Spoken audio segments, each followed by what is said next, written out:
Dan sekarang, tentang hal-hal yang kamu tuliskan kepadaku, adalah baik bagi laki-laki kalau ia tidak kawin. Tetapi mengingat bahaya percabulan, baiklah setiap laki-laki mempunyai istrinya sendiri, dan setiap perempuan mempunyai suaminya sendiri. Hendaklah suami memenuhi kewajibannya terhadap istrinya, demikian pula istri terhadap suaminya. Istri tidak berkuasa atas tubuhnya sendiri, tetapi suaminya. Demikian pula suami tidak berkuasa atas tubuhnya sendiri, tetapi istrinya. Janganlah kamu saling menjauhi, kecuali dengan persetujuan bersama untuk sementara waktu, supaya kamu mendapat kesempatan untuk berdoa. Sesudah itu hendaklah kamu kembali hidup bersama-sama, supaya iblis jangan menggoda kamu, karena kamu tidak tahan bertarak. Hal ini kukatakan kepadamu sebagai kelonggaran, bukan sebagai perintah. Namun demikian alangkah baiknya kalau semua orang seperti aku. Tetapi setiap orang menerima dari Allah karunia-Nya yang khas. Yang seorang karunia ini, yang lain karunia itu. Tetapi kepada orang-orang yang tidak kawin dan kepada janda-janda aku anjurkan, supaya baiklah mereka tinggal dalam keadaan seperti aku. Tetapi kalau mereka tidak dapat menguasai diri, baiklah mereka kawin. Sebab lebih baik kawin daripada hangus karena hawa nafsu. Kepada orang-orang yang telah kawin, bukan aku, tetapi Tuhan perintahkan, supaya seorang istri tidak boleh menceraikan suaminya. Dan jikalau ia bercerai, ia harus tetap hidup tanpa suami atau berdamai dengan suaminya. Dan seorang suami tidak boleh menceraikan istrinya. Kepada orang-orang lain, bukan Tuhan katakan, kalau ada seorang saudara beristrikan seorang yang tidak beriman, dan perempuan itu mau hidup bersama-sama dengan dia, janganlah saudara itu menceraikan dia. Dan kalau ada seorang istri bersuamikan seorang yang tidak beriman, dan laki-laki itu mau hidup bersama-sama dengan dia, janganlah ia menceraikan laki-laki itu. Karena suami yang tidak beriman itu dikuduskan oleh istrinya, dan istri yang tidak beriman itu dikuduskan oleh suaminya. Andai kata tidak demikian, niscaya anak-anakmu adalah anak cemar. Tetapi sekarang mereka adalah anak-anak kudus. Tetapi kalau orang yang tidak beriman itu mau bercerai, biarlah ia bercerai. Dalam hal yang demikian saudara atau saudari tidak terikat. Tetapi Allah memanggil kamu untuk hidup dalam damai sejahtera. Sebab bagaimanakah engkau mengetahui, hai istri, apakah engkau tidak akan menyelamatkan suamimu? Atau bagaimanakah engkau mengetahui, hai suami, apakah engkau tidak akan menyelamatkan istrimu? Selanjutnya, hendaklah tiap-tiap orang tetap hidup seperti yang telah ditentukan Tuhan baginya, dan dalam keadaan seperti waktu ia dipanggil Allah. Inilah ketetapan yang kuberikan kepada semua jemaat. Kalau seorang dipanggil dalam keadaan bersunat, janganlah ia berusaha meniadakan tanda-tanda sunat itu. Dan kalau seorang dipanggil dalam keadaan tidak bersunat, janganlah ia mau bersunat. Sebab bersunat atau tidak bersunat tidak penting. Yang penting ialah mentaati hukum-hukum Allah. Baiklah tiap-tiap orang tinggal dalam keadaan seperti waktu ia dipanggil Allah. Adakah engkau hamba waktu engkau dipanggil? Itu tidak apa-apa. Tetapi jikalau engkau mendapat kesempatan untuk dibebaskan, pergunakanlah kesempatan itu. Sebab seorang hamba yang dipanggil oleh Tuhan dalam pelayanannya adalah orang bebas milik Tuhan. Demikian pula orang bebas yang dipanggil Kristus adalah hambanya. Kamu telah dibeli dan harganya telah lunas dibayar. Karena itu janganlah kamu menjadi hamba manusia. Saudara-saudara, hendaklah tiap-tiap orang tinggal di hadapan Allah dalam keadaan seperti pada waktu ia dipanggil. Sekarang tentang para gadis. Untuk mereka aku tidak mendapat perintah dari Tuhan. Tetapi aku memberikan pendapatku sebagai seorang yang dapat dipercayai karena rahmat yang diterimanya dari Allah. Aku berpendapat bahwa mengingat waktu darurat sekarang adalah baik bagi manusia untuk tetap dalam keadaannya. Adakah engkau terikat pada seorang perempuan? Janganlah engkau mengusahakan perceraian. Adakah engkau tidak terikat pada seorang perempuan? Janganlah engkau mencari seorang. Tetapi kalau engkau kawin, engkau tidak berdosa. Dan kalau seorang gadis kawin, ia tidak berbuat dosa. Tetapi orang-orang yang demikian akan ditimpa kesusahan badan, dan aku mau menghindarkan kamu dari kesusahan itu. Saudara-saudara, inilah yang kumaksudkan, yaitu waktu telah singkat.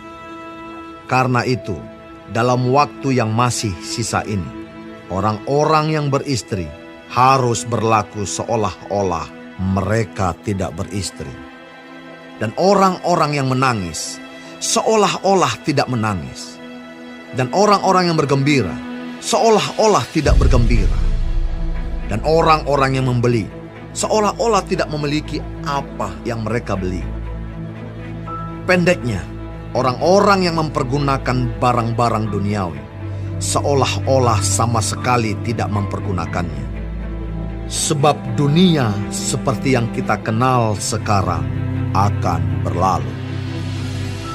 Aku ingin supaya kamu hidup tanpa kekhawatiran. Orang yang tidak beristri memusatkan perhatiannya pada perkara Tuhan, bagaimana Tuhan berkenan kepadanya. Orang yang beristri memusatkan perhatiannya pada perkara duniawi, bagaimana ia dapat menyenangkan istrinya. Dan dengan demikian, perhatiannya terbagi-bagi.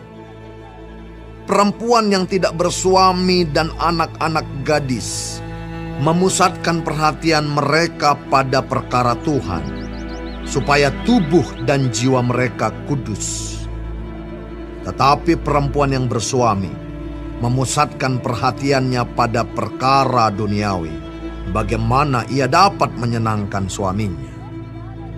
Semuanya ini kukatakan untuk kepentingan kamu sendiri, bukan untuk menghalang-halangi kamu dalam kebebasan kamu, tetapi sebaliknya, supaya kamu melakukan apa yang benar dan baik, dan melayani Tuhan tanpa gangguan. Tetapi jikalau seorang menyangka bahwa ia tidak berlaku wajar terhadap gadisnya, jika gadisnya itu telah bertambah tua, dan ia benar-benar merasa bahwa mereka harus kawin, baiklah mereka kawin kalau ia menghendakinya. Hal itu bukan dosa. Tetapi kalau ada seorang yang tidak dipaksa untuk berbuat demikian, benar-benar yakin dalam hatinya dan benar-benar menguasai kemauannya, telah mengambil keputusan untuk tidak kawin dengan gadisnya, ia berbuat baik.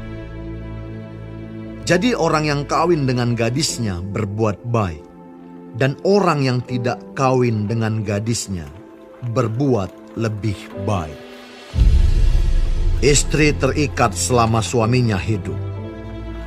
Kalau suaminya telah meninggal, ia bebas untuk kawin dengan siapa saja yang dikehendakinya, asal orang itu adalah seorang yang percaya. Tetapi menurut pendapatku, ia lebih berbahagia kalau ia tetap tinggal dalam keadaannya. Dan aku berpendapat bahwa aku juga mempunyai Roh Allah.